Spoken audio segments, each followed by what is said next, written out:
우리가 요한복음 강해를 통해서 이 본문의 말씀을 보긴 봤지만요. 오늘은 이 본문을 통해서 우리가 창세 전에 삼위일체 하나님 안에서 이루어지게 된 그 구원의 협약에 대한, 우리가 협약이다 이러면 소위 말하는 우리가 의논 이렇게 생각을 하시면 됩니다.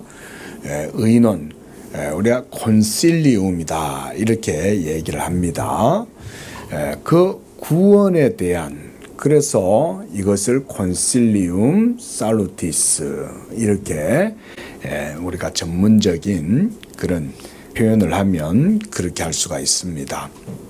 오늘 본문 안에 보면 바로 그런 협약의 신적인 협약의 구조와 내용들을 보여준다고 하겠습니다. 그래서 우리가 4절 말씀을 한번 보시기 바랍니다. 4절에 보면 아버지께서 내게 하라고 주신 일, 이렇게 예수님이 말씀하죠. 그러니까 아버지께서 하라고 말씀하셨다 이 말인 거예요. 또 8절에도 보면 나는 아버지께서 내게 주신 말씀들, 이런 내용들이 있죠. 그렇죠? 이런 것들을 보면 아버지께서 아들에게 말씀을 해 주신 것이고, 또 아들은 그 아버지의 말씀을 듣고 그 아버지의 말씀을 따라서 하나님의 일을 했다는 걸 알 수가 있죠. 그러니까 아버지와 아들 사이에 우리가 그 내용이 뭔지 성경을 통해서 파악을 하면 되겠지만, 어쨌든 창세 전에, 영원 전에 삼위일체 하나님 안에서 이 일이 이루어졌다는 사실을 우리가 본문을 통해서 볼 수가 있어요. 그래서 우리가 이 요한복음 17장의 내용을 우리가 강해를 통해서도 봤지만, 이 요한복음 17장은 아주 유명한 대제사장의 기도다 이렇게 얘기를 하죠. 거기서 아들이 아버지의 말씀을 듣고 그 아버지의 말씀을 따라서 지금 기도하고 있는 거예요.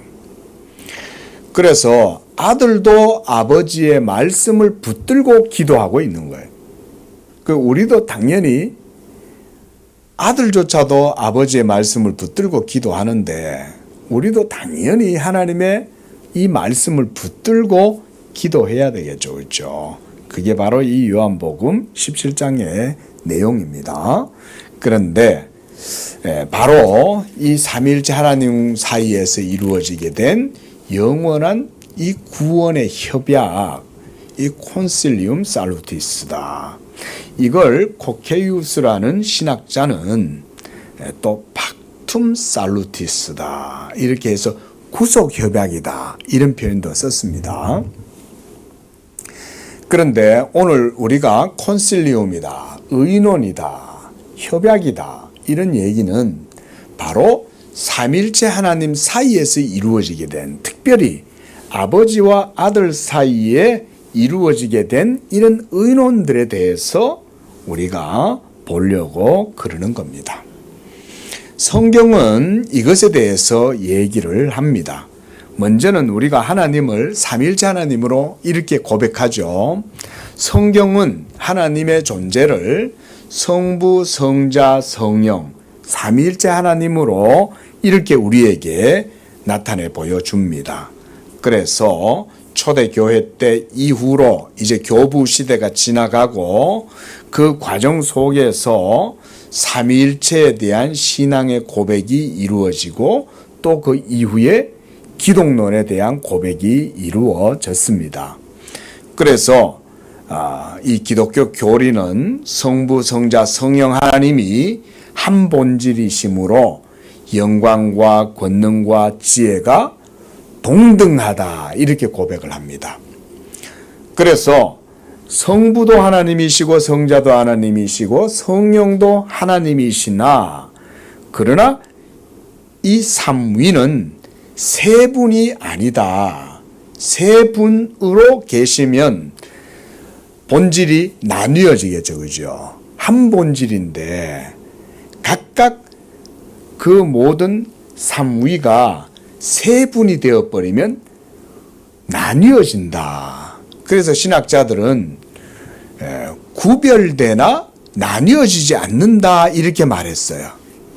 나뉘어지면 세 분이 되어버리면 삼신이 되어버려요. 그래서 삼신론의 오류를 피하기 위해서 바로 구별되나 나뉘어지지 않는 한 본질의 하나님이다 이렇게 고백을 했습니다.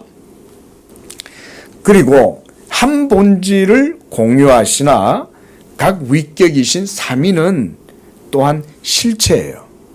그래서 아버지도 하나님이시고 아들도 하나님이시고 성령도 하나님이시지만 세 하나님으로 나누어질 수 없고 구분될 수 없지만 위격은 구별된다 이렇게 고백을 한 거예요. 그래서 동일 본질이다 이런 단어를 찾아서 만들었어요. 동일 본질. 그 실체는 substantia. 그래서 실체이신데 각 실체가 세 실체가 있는 게 아니라 한 본질 우시아다 이렇게 또 고백을 했어요. 그래서 호모 우시오스 이렇게 고백을 했습니다. 그래서 하나님은 한 본질이시고 삼위는 실체시라도 동등하다. 그래서 동일 본질 이렇게 고백을 했어요. 좀 어려운 신학 얘기를 드렸습니다. 그런데 바로 이것이 교리적으로 이렇게 확립이 되고 고백이 된 거예요. 그래서 하나님은 동일 본질이신 거예요. 자, 그런데 바로 이 성부, 성자, 성령 삼위 하나님 안에서 영원전부터 신적 협약이 있었다는 사실을 성경이 증거하고 있는 거예요. 성경이. 여러분 이 성경을 읽어보면 바로 성경 안에 있는 이 신적인 증거가 바로 이런 내용들을 보여줘요. 그걸 우리가 언약의 증거다 이렇게 말을 합니다.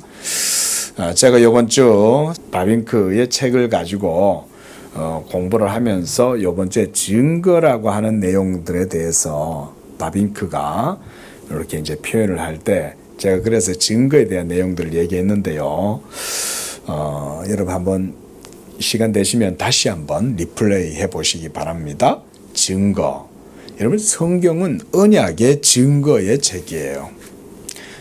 그래서 이 모든 기록된 이 문자, 스크립트 이것들은 모두가 다 하나님의 신적인 언약을 증거하는 증거의 책입니다. 그래서 요한계시록에서도 그리스도께서는 이 증거의 말씀 가운데 더하거나 빼는 자에게는 하나님이 이 책에 기록된 모든 저주와 형벌을 당하게 될 거다 이렇게 경고도 하시잖아요.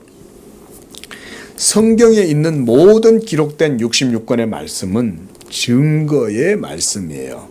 그래서 우리가 그것을 언약의 증거다. 따라해 보겠습니다. 언약의 증거. 언약의 증거입니다. 그러면 그 언약이 뭐냐? 또 증거하는 그 내용이 뭐냐? 이걸 이제 성경을 읽으면 그 속에서 우리가 밝히 볼 수 있는 게 바로 첫 번째로 삼위일체 하나님이에요. 하나님은 유일하신 한 분 하나님이시지만 그 하나님의 존재 안에는 삼위성이 있는 거예요. 이 삼위성. 그래서 우리가 트리아다, 삼위, 우리가 삼위일체 이러면 영어로 트리니티죠. 그래서 3 플러스 우니티가 합성된 단어가 트리니티예요. 그래서 삼위가 한 분이시다 이런 말이에요. 트리니티란 말은 그걸 삼위일체다. 우리가 일상적인 삶 속에서도 우리가 삼위일체 이런 걸 완전의 의미로 우리 일반적으로도 사람들이 사용을 하죠. 그죠? 야, 삼위일체다. 야, 모든 것들이 다 딱 세 개가 확실하게 딱 맞아 떨어져 들어간다. 이런 의미로도 쓰지 않습니까?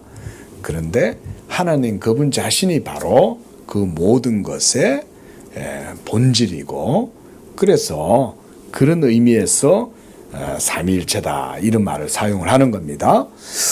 그런데 하나님의 구속 역사를 이루어 나가실 때도 바로 이 영원하신 삼위일체 하나님의 이 구원 협약을 근거로 해서 모든 것들이 이루어집니다.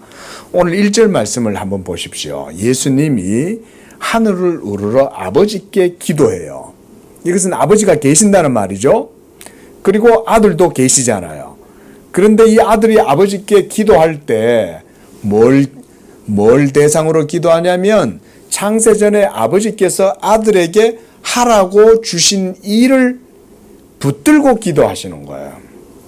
그래서 이 요한복음 17장의 내용은 대제사장의 기도다라고도 말할 수 있지만 이것은 언약의 기도다라고도 말할 수 있어요. 왜냐하면 아버지께서 아들에게 주신 말씀을 아들이 이루기 위하여 하나님께 기도하니까. 그러니까 아들은 아버지의 말씀을 믿었던 거예요. 그 아버지의 말씀을 믿고 아들이 아버지께 기도하고 계시는 거예요. 그때 먼저 그가 아버지여 때가 이르러 싸우니 아들을 영화롭게 하옵소서 이렇게 기도하고 있어요. 그러니까 지금 이때 이거는 hour 말하자면 호라 때 지금 이 시간 이런 말인 거예요. 이제 이 때란 말은 말 그대로 역사 속에서 이제 이루어지게 될 그 때를 얘기하는 거예요. 그런데 이 때는 언제 계획되었습니까? 만세 전부터 삼위일체 하나님 안에서 이 때는 이미 계획되고 작정되었던 거예요. 그런데 바로 이 하나님의 아들이 이 세상에 오셔서 아버지 하나님의 영원하신 작정을 이루시는 바로 그때가 언제라는 거예요? 바로 예수님이 지금 기도하시는 그 때가 바로 그때라는 거예요. 놀라운 일이죠. 우리가 이 때를 이해한다는 게 쉽지가 않아요. 그죠? 그런데 이 때는 역사 속에서 이루어진 거예요? 저 하늘에서만 이루어진 거예요? 역사 속에서 이루어진 거죠. 그래서 뜻이 하늘에서 이루어졌으나 이제 시간 속에서 한 때에 이루어질 때가 된 거죠. 우리가 성경에 보면 이런 경우가 많이 있죠. 그래서 여러분 예수 그리스도의 성육신 속에 카이로스와 크로노스가 만나는 겁니다. 카이로스라는 말은 하나님의 영원한 시간을 말하잖아요. 신적인 시간을 카이로스라고 그래요. 크로노스라는 말은 말 그대로 역사의 시간을 말해요. 그런데 이 영원과 역사의 시간이 딱 접점을 이루고 매칭이 되는 바로 그때가 예수 그리스도의 성육신을 통해서 이루어지게 되죠. 이걸 보여주는 대표적인 사건이 바로 동방박사 세 사람들이 뭘 따라왔어요? 뭘 따라 예수님을 찾아왔어요? 별을 따라 찾아왔잖아요. 근데 한 별을 보고 따라왔는데 그 별이 어디로 딱 인도해요? 네, 베들레헴의 마구간에서 나신 그 하나님의 아들이 있는 곳까지 그 별이 딱 동방박사들을 인도해요. 여러분 생각해 보세요. 온 우주에 이 거대한, 여러분 우리 은하계 안에만 해도 태양계만 해도 어마어마하게 많죠. 그런데 여러분 생각해 보세요. 이 광활한 끝도 없는 우주에 하나님의 아들이 성육신하시고 유대 땅 베들레헴에 탄생하시는 바로 그 타이밍에 딱 맞추어서 하나님이 한 별을 준비해서 그 하나님의 아들의 탄생을 지시하는 거예요. 그리고 놀랍게도 동방에서 온 이들이 페르시아에서 왔다 뭐 이런 얘기들이 많이 있지만 어쨌든 천문을 연구하던 그런 학자들이 이 놀라운 우주의 삼라만상의 변화와 천구를 바라보다가 별을 보고 따라오기 시작한 거예요. 야, 저 별이 도대체 뭐냐? 여러분 정말 불가사의하지 않습니까? 그렇죠? 그 고대에 오늘날도 제임스 웹이다, 요즘 어마어마한 우주 망원경이 정말 설치가 됐잖아요. 옛날엔 허블 망원경이 있었지만 이제는 제임스 웹이라는 망원경을 통해 가지고 저 우주를 막 놀랍게 관찰하고 있지 않습니까? 그런데 그 고대 2000년 전에 어떻게 그런 걸 알았겠어요? 참 하나님의 지혜는 대단해요. 그죠? 하나님이 지혜를 주셔가지고 이 사람들이 그 별을 딱 관측한 거 아니에요? 에? 여러분 옛날에도 다 토성도 알고 목성도 알고 다 알았어요. 대단해요. 그래가지고는 그 별이 나타나니까 저 별이야말로 메시아의 별이다. 이거 어디서 알았겠냐 이거요, 여러분. 그 메시아의 별인데 그 메시아가 또 유대 땅 베들레헴에 난다는 사실은 또 그들은 어떻게 알았겠어요. 그래가지고는 그 별을 따라서 와보니까 우리가 왕을 뵈러 왔나이다. 또 그게 또 왕인 건 또 어떻게 알았겠어요. 놀랍죠. 그래가지고는 딱 와서 예수 그리스도를 보잖아요. 여러분 생각해 보세요. 온 우주 만물의 모든 움직임의 타이밍이 어디와 딱 마주친 거예요? 예수 그리스도의 성육신과 딱 그 타이밍이 맞춰진 거예요. 놀랍지 않습니까? 여러분 별로 안 놀라시네요. 그래서 여러분 우리가 비포 크라이스트와 아노 도미니, 예수 그리스도 그가 역사의 분기점에 딱 서 계시는 거예요. 기원전 기원후 우리가 이렇게 나눌 때 그래서 그리스도의 탄생을 기점으로 해서 우리가 역사를 그런 식으로 이해하잖아요. 그렇죠? 비포 그리고 이제는 예수 그리스도 이후에 나신 아노 도미니 그리스도로 말미암아서 모든 역사의 중심이 딱 이루어지고 그때로부터 해서 새로운 시대가 시작이 된 거죠. 그리스도로부터. 놀라운 역사예요. 이것도 하나님이 로마를 통해서 이런 일을 이루신 거죠. 로마가 없었으면 또 그런 일들이 이루어지지도 않아요. 하나님이 그렇게 하시는 거예요. 그리스도를 통해서. 그런데 이제 그리스도께서 30년의 모든 삶을 사시고 이제 3년 동안의 공생애를 다 이루시고 그러니까 예수님이 십자가에 못 박혀 죽으신 때는 우리가 성경의 근거에서 보면 33살에 이제 죽으셨다라고 할 수 있어요. 3년 동안 공생애 사역을 하시잖아요. 그리고 예수님이 사역을 시작하신 때는 누가에 의하면 30세쯤 되셨다 그랬거든요. 그러면 30세 때부터 3년의 공생애를 사역을 하셨으니까 예수님이 십자가에 못 박혀 죽으시는 그때는 33살이라고 볼 수 있어요. 그런데 바로 그때가 바로 이제 십자가에 죽으실 때가 된 거예요. 이것이 바로 신적인 작전과 뜻이 이루어지는 때, 그 타이밍이 그 순간이 이제 찾아온 거예요.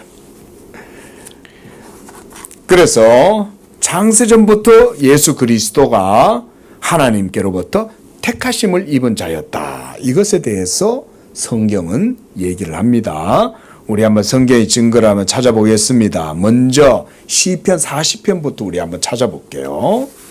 자, 시편 40편 7절 함께 읽습니다. 시작. 그때에 내가 말하기를 내가 왔나이다. 나를 가리켜 기록한 것이 두루마리 책에 긴나이다. 이것은 그리스도를 보여주는 시편의 내용입니다. 그때에 내가 말하기를 내가 왔나이다 그랬어요. 누가 왔어요? 예수님이 오신 거예요. 왜 오셨어요? 자기를 가리켜 기록한 그 두루마리 책에 기록한 것을 따라서 일을 이루시려고 왔다는 거예요. 예수님이. 이것은 방금 우리가 읽었던 이 시편 40장 7절의 내용은 유명한 그리스도에 대한 내용입니다. 우리가 또 한번 찾아보겠습니다. 이번에는 누가복음 23장 말씀이에요. 35절. 자, 시작. 백성이 서서 구경하는데 관리들은 비웃어 이르되 저가 남을 구원하였으니 만일 하나님이 택하신 자 그리스도이면 자신도 구원할지어다. 하나님의 택하신 자 그리스도, 이런 표현 있죠. 이것이 이미 구약 시대 때 유대인들 그리고 히브리인들의 신앙과 또 모든 전승 속에는 율법이 벌써 그리스도를 증거하고 있다는 걸 알았던 거예요. 그래서 유대인들은 그리스도는 하나님의 택하신 자라고 이렇게 알고 있어요. 또 한번 보겠습니다. 이번에는 베드로전서 2장 4절이에요. 시작. 사람에게는 버림바가 되었으나 하나님께는 택하심을 입은 보배로운 산돌이신 예수께 나아가 그랬어요. 그 다음 바로 뒤에 있는 7절 말씀을 보시기 바랍니다. 자, 여기서는 그러므로 믿는 너희에게는 보배이나 믿지 아니하는 자에게는 건축자들이 버린 그 돌이 모퉁이의 머릿돌이 되고, 이렇게 또 시편의 내용을 인용을 하고 있죠. 이 모퉁이 돌로 예수님이 택하심을 입으신 거예요. 자, 우리 마지막으로 한 번 더 찾아보겠습니다. 자, 이번에는 사도행전 3장 20절. 시작. 또 주께서 너희를 위하여 예정하신 그리스도를 보내시리니. 자, 이 성경의 내용들을 보면 성경의 선지자들이나 시편의 기자나 사도들이 계속 예수님이 어떤 분이라고 얘기를 하고 있어요? 하나님의 영원 전부터 택하심을 입고 예정되신 분이다. 이렇게 지금 얘기를 하고 있죠. 그렇죠? 여러분, 바로 이런 것들이 성경의 언약이 증거하는 바 하나님의 그리스도 메시아에 대해서 증거하고 있다는 거예요. 그래서 구약 성경 시편 속에서도 하나님의 메시아, 하나님의 택하심을 입은 보배로운 산돌에 대해서 얘기를 하고, 또 사도들도 예수 그리스도가 영원 전부터 하나님의 택하심과 예정을 입었다라고 얘기를 한다는 거예요. 바로 이 그리스도가 시편 40편 우리가 아까 읽었던 7절 말씀처럼 두루마리에 기록된 대로 내가 하나님의 뜻을 행하러 왔나이다. 그때가 언제라는 거예요? 지금 이때다, 이 말인 거예요. 영원하신 삼일째 하나님 안에서 이루어졌던 영원전에 벌써 이루어진 그 신적인 협약, 이것을 이루시려고 그리스도께서 오셨다 그랬습니다. 그래서 바로 이분이 우리를 위하여 말세에 나타내신 바 되신 바로 그분이에요. 그래서 베드로전서 1장 20절에서는 베드로 사도는 뭐라 그랬냐면 우리를 위하여 말세에 나타내신 바 되셨다 그랬어요. 이 말세가 바로 마지막 때죠. 예수 그리스도가 성육신하시고 그의 인격과 사역이 드러나게 되고 이루어지게 되게 되는 바로 그때를 언제라 그러냐면 말세라고 그러는 거예요. 여러분, 이게 성경이 얘기하는 에스카톨로지, 종말론이에요. 종말이라는 건 전에도 한번 설명드렸죠. 종말이라는 건 오늘날 시대가 종말이 아닙니다. 여러분 성경적으로 여러분 잘 아셔야 돼요. 다시 한번 제가 설명을 드립니다. 자, 아이고 세상 말세다. 이런 말 많이 하죠. 자, 이 말 이거 언제 했을까요? 2000년 전에도 그 소리 했어요. 요새 애들 참 큰일이야 이랬대요. 옛날에도. 수천 년 전에도 요즘 애들 큰일이야. 오늘날은 어때요? 오늘날도 그 소리 하죠. 예? 요새 참 큰일이야. 말세야. 여러분, 하나님의 존재 앞에서 말세는 언제가 말세냐면 예수 그리스도가 성육신 하시고 그가 사역을 이루시고 성령이 이 땅 가운데 찾아오셨을 때로부터 지금까지 종말이에요. 그러니까 아이고 목사님 무슨 종말이 2000년이나 길어요. 예수님이 이제 막 종말이 임박했다고 막 그러시는데 세례 요한도 종말이 임박했다고 그러고 막 도끼가 나뭇가지 위에 올라가 있다고 그러는데 어떻게 종말이 2000년 동안 있어요? 여러분 그 말은 사실은 어폐가 있습니다. 왠지 아세요? 그래 이렇게 물어보면 되죠. 당신이 2000년 살았습니까? 이렇게 물어보면 되잖아요. 여러분이 살았던 때는 언제예요? 여러분이 살아오신 것은 태어나셨을 때부터 지금까지잖아요. 그죠? 우리가 2000년 산 거 아니잖아요. 딱 제가 태어난 건 69년이고 저는 지금까지 그냥 살고 있는 거예요. 저에게 있어서 종말의 때는 제가 태어났을 때부터 적용되죠.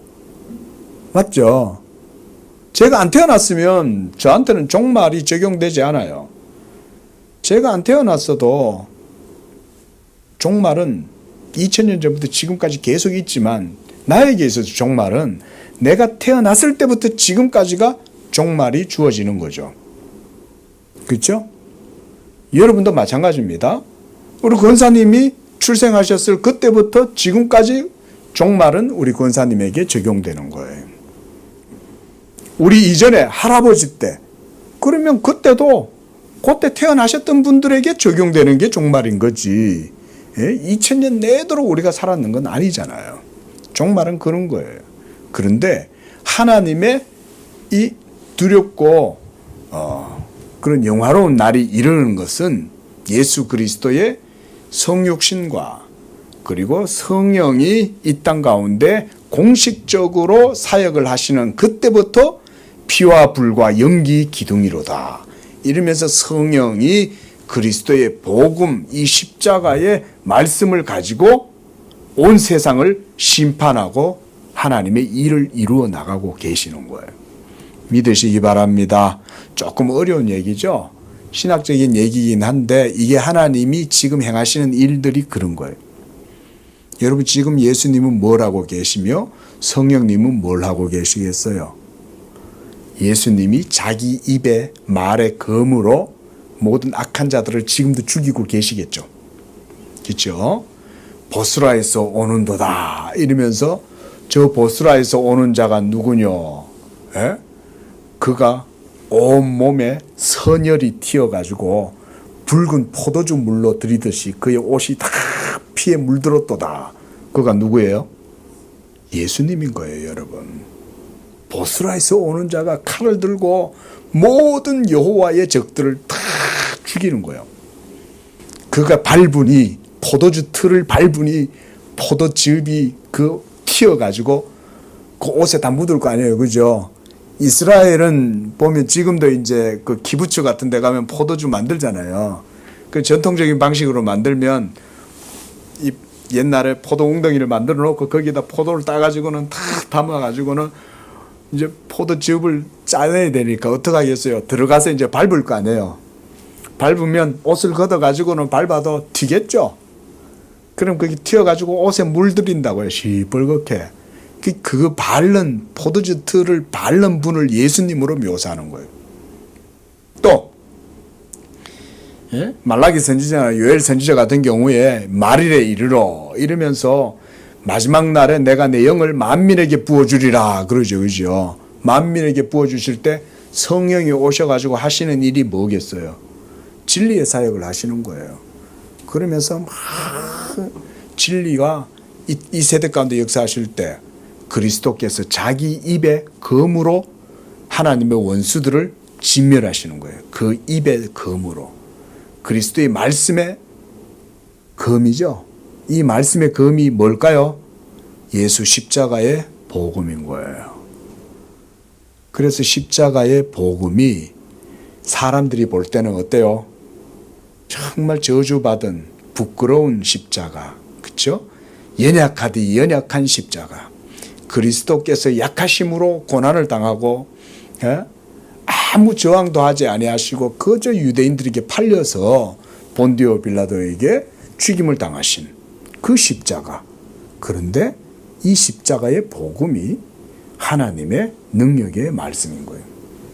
그리고 이 능력의 말씀으로 지금도 하나님은 역사하셔서 종말론적인 사역을 수행하고 계시는 거예요. 믿으시기 바랍니다. 하나님의 말씀의 능력이 지금도 역사하고 있는 거예요.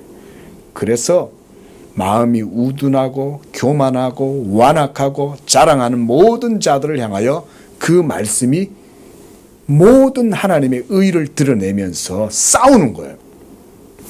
그 교회가 할 일은 그저 예수 복음만 전하면 되는 거예요. 우리 양재교회도 그저 복음만 전하면 돼요.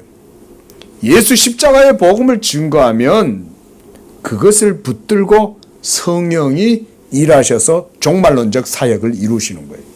저는 그렇게 믿어요. 그냥 우리 눈에는 그렇게 안 보이죠. 화창한 봄날이고 모든 것들이 다 자유롭고 평안하고 그런 것 같지만 여러분 그렇지 않습니다.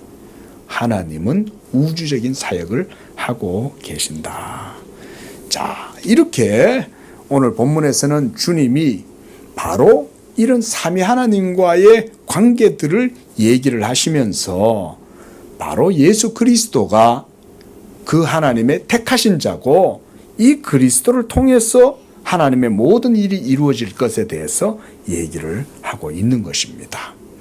그래서 오늘 본문에도 보면 예수님께서 바로 자신을 희생제물로 드리게 될 그 시간이 이르렀다는 얘기를 하면서 자기에게 주신 자들을 위하여 모든 일들을 하고 있다고 말씀하고 있습니다. 자, 오늘 본문 다시 한번 보시기 바랍니다.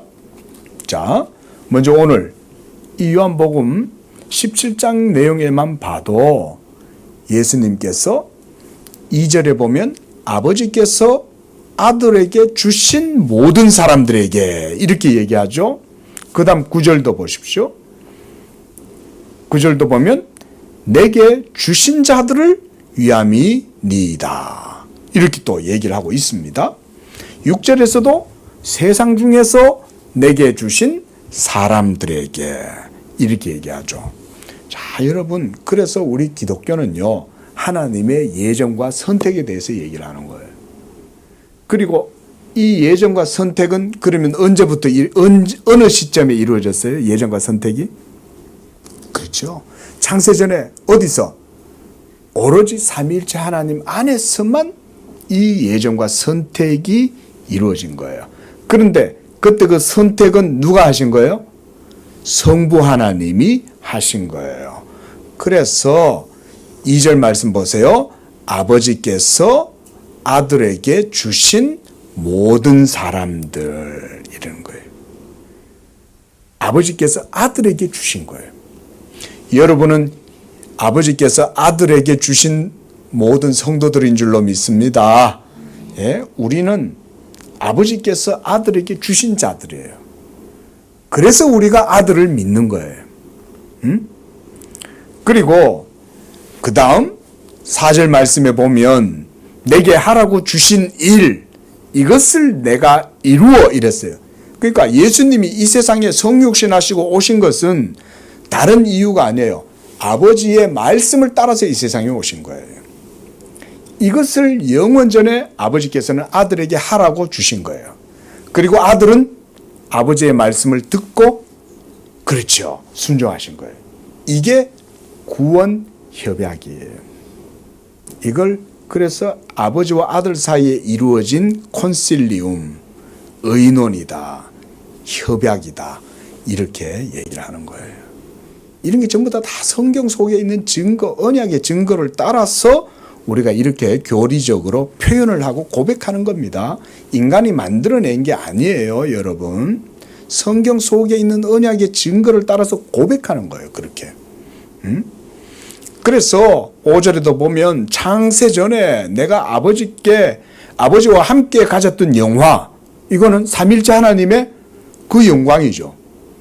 아버지와 아들과 성령이 영광과 권능이 동등하다 그랬잖아요. 아버지의 영광과 아들의 영광은 동등해요. 그리고 그 영광 속에서 아버지는 아들을 다 아시고 아들은 아버지를 다 알아요.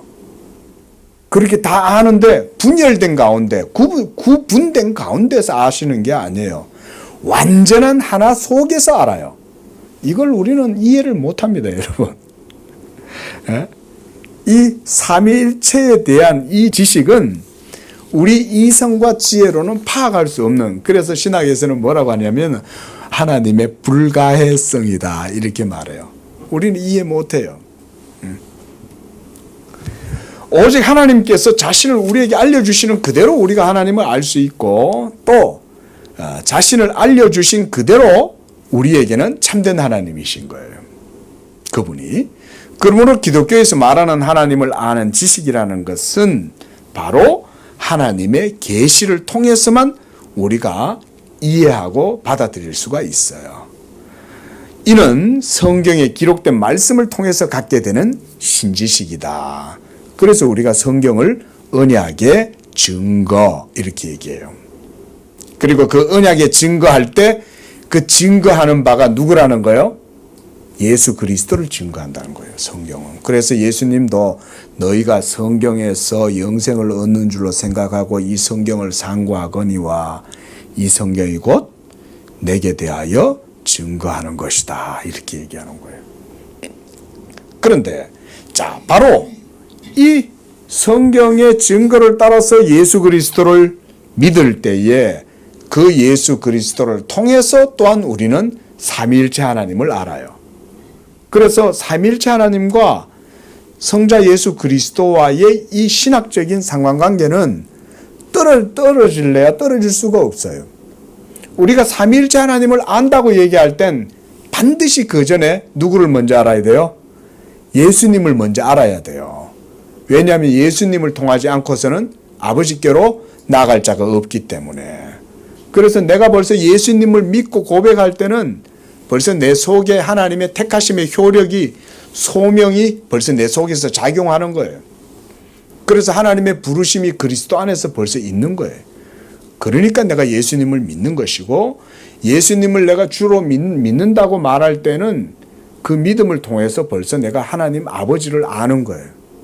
그래서 오늘 본문에서도 바로 그런 내용들을 볼 수가 있는 거예요. 그래서 보세요. 6절 말씀을 보십시오. 세상 중에서 내게 주신 사람들, 택함을 입은 사람들이죠. 그리스도 안에 있는 이들이에요. 그런데 이들은 누구를 알아요? 아버지의 이름을 아는 거예요. 왜? 예수님이 벌써 하나님의 택하신 자요. 예수님이 하나님의 아들이시기 때문에 아는 거예요. 그래서 그들은 아버지의 것인데 내게 주셨으며 그들은 아버지의 말씀을 지켰나이다. 이렇게 말씀을 하는 겁니다. 그리고 우리 7절 말씀도 함께 읽어보겠습니다. 시작. 지금 그들은 아버지께서 내게 주신 것이 다 아버지로부터 온 것인 줄 알았나이다. 지금 때, 타이밍이에요.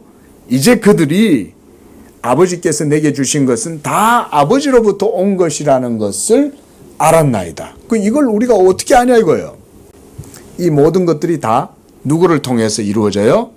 예수님을 통해서 이루어지는 거예요. 예수님으로 말미암지 않으면 우리는 아버지를 몰라요. 예수로 말미암지 않으면 우리는 삼위일체 하나님을 몰라요. 여러분, 그래서 삼위일체 이단 있죠? 이단들 있잖아요. 그죠? 단성론자들도 있고 삼신론자들도 있고요. 역동적 단일 신론, 양태론 많아요. 근데 여러분, 그 모든 삼일체론이나 기독론의 이단들 있잖아요. 그 이단들의 결정적인 핵심적인 그 문제는 뭐냐면 예수에 대한 믿음이 없다는 거예요. 예수라는 말은 해. 그렇죠? 여호와의 증인들도 예수라는 말을 하고, 심지어 이슬람교도 예수에 대해서 말을 합니다. 근데 예수가 하나님께로부터 나신 하나님의 아들 제2위이시고, 그리고 그가 바로 우리의 중보자시고, 그를 통하여 그로 말미암지 않고는 아버지께로 갈 수 없다 그랬는데 예수를 모르는 거예요. 예수를 모르니 삼위일체에 대한 고백이 바르게 이루어지지 못하는 거예요. 그래서 예수를 믿으라는 말 속에는 모든 진리가 그 속에 다 들어가 있어요. 여러분, 하나님의 지혜가 놀랍지 않습니까? 하나님이 자기의 진리를 드러내실 때 아주 간단한 방법으로 우리에게 드러내 보여주신 거죠. 예수 믿기만 하면 돼요. 예수 믿기만 하면 우리가 그 속에서 하나님의 모든 진리 가운데로 인도함을 받을 수가 있어요. 그런데 그 예수 믿음이 없으니 온갖 다른 말들을 늘어뜨려 놓는 거지. 그러니까 양태론도 나오고 단성론도 나오고 갖가지 이단들이 다 나오는 거예요. 그래서 여러분, 교부들은 삼위일체 하나님에 대한 바른 고백이 없이는 구원을 못 받는다 그랬습니다. 그 말은 삼위일체 교리가 구원한다는 말이 아니에요. 예수를 바르게 믿지 않았으므로 삼위일체를 고백하지 못하고, 그러니 삼위일체를 모르면 그 사람은 구원 못 받는다, 이렇게 얘기하는 거예요. 기독교는 철저히 삼위일체론과 기독론, 이 두 가지가 같이 갑니다. 예수로 말미암지 않고는 아무것도 이룰 수가 없기 때문에.